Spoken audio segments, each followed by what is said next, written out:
Je vais vous présenter le bloc 3, conservation et restauration. Nicolas Boucher, étudiant à la maîtrise sous la direction de Timothy Works et Christian Hébert. Conservation des guêpes parasitoïdes dans la forêt vierge de Yan Yan On... j'ai réussi à ne pas le dire. Yan Yan Onde, une nouvelle aire protégée dans le sud du Québec. Je crois.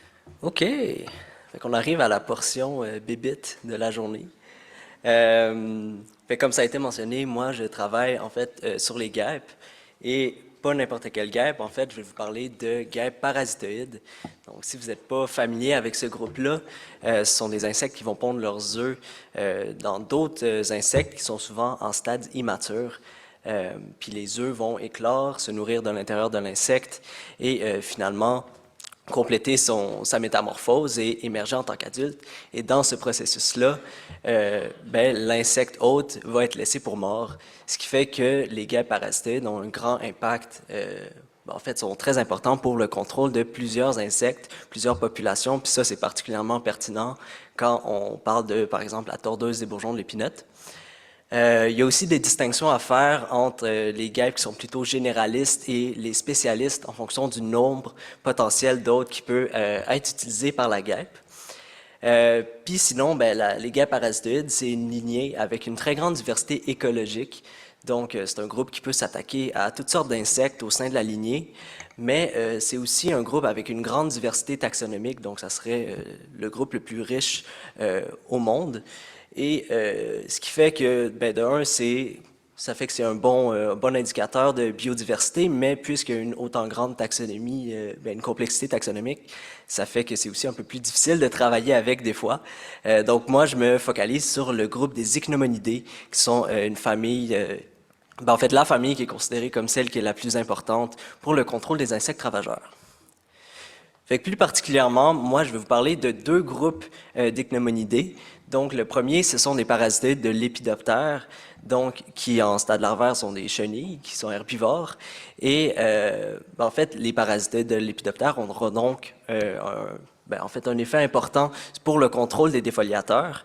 Et moi, je propose qu'il y ait une association entre la structure et la composition forestière avec l'assemblage de nos parasitoïdes, mais qu'il y a quand même des distinctions à faire au niveau des généralistes et des spécialistes. Puis sinon, mon deuxième groupe, c'est les parasitoïdes saproxyliques. Saproxylique, ça veut dire que de près ou de loin, l'animal est associé avec le bois en décomposition.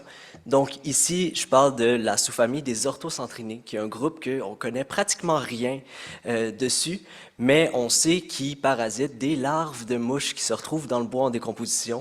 Ouais. Donc, je propose qu'il y ait une association entre l'assemblage de ce groupe-là et la disponibilité du bois en décomposition dans les peuplements. Et aussi, c'est un groupe qu'on considère plus spécialiste, donc peut-être plus associé à un environnement particulier. OK. Puis là, je vous parle d'association avec des paramètres forestiers. Donc, évidemment, on est en contexte forestier, mais un contexte forestier particulier parce qu'on se retrouve dans la dernière grande forêt vierge du sud du Québec, qui se trouve dans le territoire de Yanier-Hondé, qui est un territoire historiquement utilisé pour la chasse et la pêche par la nation Huron-Wendat. Et mon projet est d'ailleurs en collaboration avec la nation. Et donc, comme j'ai dit, c'est une forêt vierge, ce qui implique que l'entièreté de sa structure a été déterminée par des perturbations naturelles. Ici, on est en contexte boréal, donc on parle surtout des épidémies de tordeuses des bourgeons de l'épinette. Puis, il faut savoir que les épidémies de tordeuses, ça participe au sein du territoire à la conservation de l'hétérogénéité de notre forêt, parce que c'est pas tous les peuplements qui sont attaqués au même niveau. Donc, pour mon projet, je vais distinguer des épidémies légères quand 25 à 75% de la canopée a été détruite, à des épidémies sévères quand plus de 75% de la canopée a été détruite.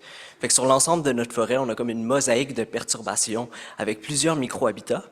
Ce qui est important de mentionner aussi avec la tordeuse, c'est que puisqu'elle cause une grande mortalité, il y a un grand apport en bois en décomposition au sol. Maintenant, ça, c'est une perturbation naturelle. Moi, évidemment, je fais une comparaison avec une perturbation anthropique.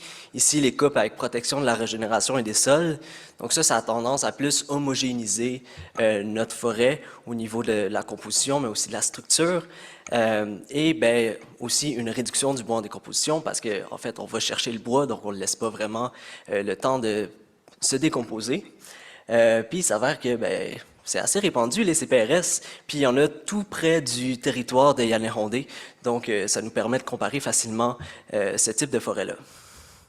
Plus précisément, dans mon projet, je parle de 3 types de peuplement, donc les épidémies légères de tordeuses et les épidémies sévères, donc ils sont les deux dans la forêt vierge de Yalnérondé. Et ben, dans les épidémies légères, on va voir une plus grande variation de nos conifères au niveau de leur diamètre et donc de leur âge, mais on va aussi voir des vieux arbres, par exemple des feuillus, des bouleaux, qui n'ont pas été affectés par les épidémies. Puis il y aura au sol du bois en décomposition. La différence avec les épidémies sévères, c'est que là, puisqu'il y a une mortalité plus uniforme, ben, ça va être un peu plus cordé, ça va être un peu plus similaire en termes de diamètre qu'on va retrouver au niveau des sapins. Et au niveau des coupes CPRS, là, on va vraiment voir plus une uniformisation des essences qu'on va retrouver ici, principalement du sapin, et moins de bois en décomposition en général. Fait que mon objectif, c'est de comparer la richesse et la composition des parasitoïdes de l'Épidoptère et Saprosilic, donc les deux groupes que je présentais, et ben, voir ça en forêt vierge dans des épidémies légères et sévères de tordeuses et comparer ça avec des coupes CPRS pour voir le rétablissement après 35 ans. Puis moi, je pense que du côté des parasitoïdes de l'Épidoptère, ben, ils auront une plus grande richesse en forêt vierge, particulièrement dans les épidémies légères, parce que ce que je propose, c'est dans le fond que, puisque on a la plus grande variabilité végétale dans ces peuplements-là, ben on va retrouver aussi une plus grande richesse. Et j'estime aussi qu'il y aura une composition distincte entre la forêt vierge et la forêt coupée. Je pense aussi ça du côté des parasitoïdes saprosiliques, donc une composition distincte en forêt vierge. Par contre, là, c'est en épidémie légère que je pense qu'on va retrouver la plus grande richesse de nos guêpes parasitoïdes saprosiliques, parce que c'est là qu'on a eu la plus grande mortalité des arbres, donc le plus grand apport en bois en décomposition. OK. Fait que pour s'y prendre, on a mis 15 pièges malaises, donc 5 par type de peuplement que je vous ai présenté. Donc ça, ce sont des pièges à interception. Les guêpes vont foncer dedans, elles vont ensuite monter puis se ramasser dans un pot d'alcool. Ensuite, on a fait des descriptions forestières de nos sites pour comme confirmer un peu que c'est ce que je vous ai présenté, c'était bien le cas. On a aussi fait des estimations du volume de bois en décomposition. Puis, pour nos analyses statistiques, en fait, on a fait des courbes de raréfaction pour estimer la richesse, des analyses d'ordination multidimensionnelle non paramétriques couplées avec des permanovas pour tester la composition. OK, là, ça devient technique. Et pour les abondances spécifiques de nos guêpes et les paramètres forestiers, on a fait des modèles linéaires généralisés à régression binomiale négative.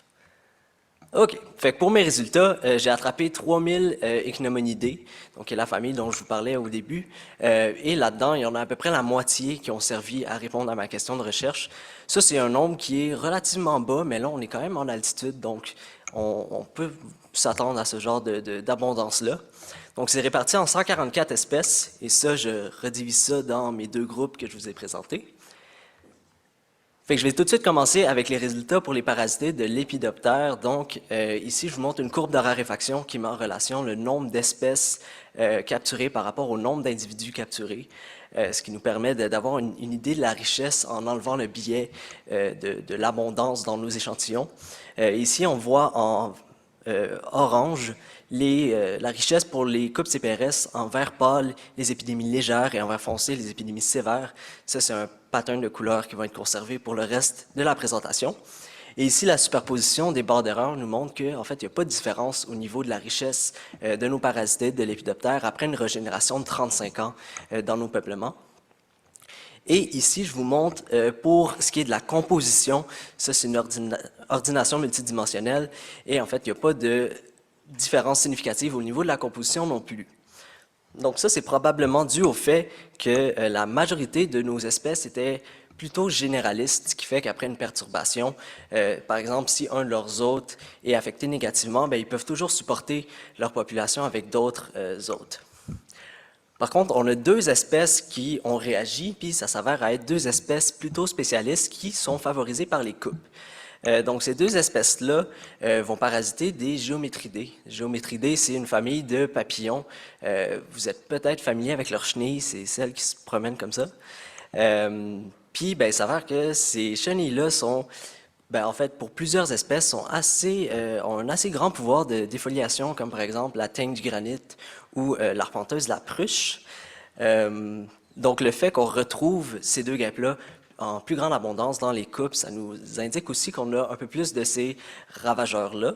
Mais somme toute, ça, c'est juste deux espèces qui ont été affectées, fait qu'on peut se dire que dans la majorité des cas, il n'y a pas de différence entre vraiment les coupes CPRS et une perturbation naturelle, ce qui est quand même encourageant, parce que vu que les CPRS sont quand même très répandus, on peut se dire qu'on n'a pas ruiné nos chances de combattre les épidémies d'insectes ou en fait contrôler les populations de défoliateurs. Maintenant, pour mon autre groupe, donc les parasitoïdes saprophyliques, là, il se passe un peu plus d'affaires. Donc, dans les coupes CPRS, on a une richesse qui est similaire à ce qu'on retrouve dans les épidémies légères. Par contre, en épidémie légère, on a une plus faible richesse. Puis ça, c'est probablement dû au fait que dans les coupes CPRS, on a beaucoup d'espèces qu'on a retrouvées seulement une fois. Donc, ça expliquerait ça. Puis, au niveau de la composition, ici, là, on va avoir des différences significatives entre nos sites. Ça nous est supporté par une permanova. Puis ça, c'est dû au fait que il y a beaucoup de parasitoïdes saprophyliques qui semblent être associés précisément à un certain type d'habitat. Donc, si vous voyez, en fait, les deux premières espèces, elles sont quasiment uniquement retrouvées en forêt vierge, puis particulièrement en épidémie sévère de tordeuse. Puis ça, la favorisation de l'épidémie sévère, c'est un pattern qui est partagé avec deux autres espèces. Sinon, il y a aussi une espèce qui semble plutôt être associée à des environnements fortement perturbés, donc celle qui est Orthocentrus eurystigma. Et sinon, nos deux dernières espèces, donc du genre Neurateles, semblent être plutôt associées aux coupes CPRS. Là, pour expliquer ça, il faut penser à la distribution du bois en décomposition. Puis, justement, en épidémie sévère, ce qui fait que nos 4 espèces du dessus sont favorisées, c'est probablement que, après 35 ans, dans des épidémies sévères, la majorité du bois va probablement être soit intégré à la litière ou enfoui sous la mousse. Puis les 4 espèces qu'on a au-dessus, en fait, ont tendance à avoir un exosquelette qui est beaucoup plus robuste, puis une tête un peu en forme de pelle, ce qui leur permettrait d'aller vraiment pouvoir s'enfoncer dans le substrat puis accéder à cette matière ligneuse-là. Alors que Neurateles, les deux qui sont associés aux coupes, eux ont un exosquelette vraiment plus fragile et qui serait peut-être associé à une couche plus superficielle de matière ligneuse. OK. Fait que pour conclure, déjà au niveau des parasitoïdes de l'épidoptère, donc on a vu qu'il n'y a pas vraiment de différence au niveau de leur composition puis de leur richesse quand on compare une perturbation anthropique, donc les CPRS, avec une perturbation naturelle, donc ici les épidémies de tordeuse. Sinon, du côté des parasitoïdes saproxyliques, donc eux, ils ont tendance à être plutôt spécialistes, puis là, on voit qu'il y a une association plus distincte avec certains types d'environnements, puis il semblerait que la disponibilité de bois en décomposition serait importante pour ce groupe-là. Donc, puisque c'est un groupe qu'on connaît encore vraiment pas beaucoup, on a intérêt à comme conserver cette ressource-là pour pouvoir étudier un peu plus ce groupe-là de parasitoïdes saproxyliques. Donc, merci déjà à la chaire de me recevoir. Merci à l'UQAM, donc à mon directeur Tim Work et à ma collègue Marie-Lou Belair. Merci aussi au Centre de foresterie des Laurentides, donc mon autre directeur Christian Hébert. Et finalement, merci à la Nation Huron-Wendat pour tout le soutien. Et merci à vous.